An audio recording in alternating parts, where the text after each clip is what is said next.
இப்பவே கூப்பிடுற நாடி குளிப்பாட்டி விடாம போற. ஒரு வேலையா வெளியே போற தலைய மட்டும் கசிக்கோ. எனக்கு கசக்க தெரியாத. நான் சொன்னேன்னு மாமாட்ட சொல்லு, அவன் தலை கசி விடுவான். மாமா ஆயா நான் தலை சொல்லி சொல்லிச்சா?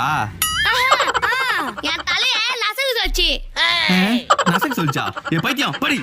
ஆயா தான் தலைய நசுக்கு வச்சு. நீ நசுக்கல ஆயா உன்னதான் அடிக்கும். ஆமல்ல.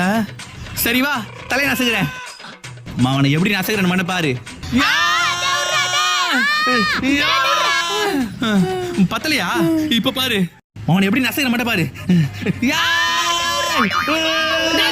என்னடா பண்றவளா? மௌ நீதான் தலையை நசுக்க சொல்லி சொன்னியாமே, அதான் தலையை நசுக்கினுங்கிற.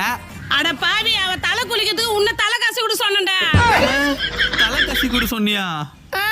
அது நான் தான் தப்பா சொல்லிட்டேனா?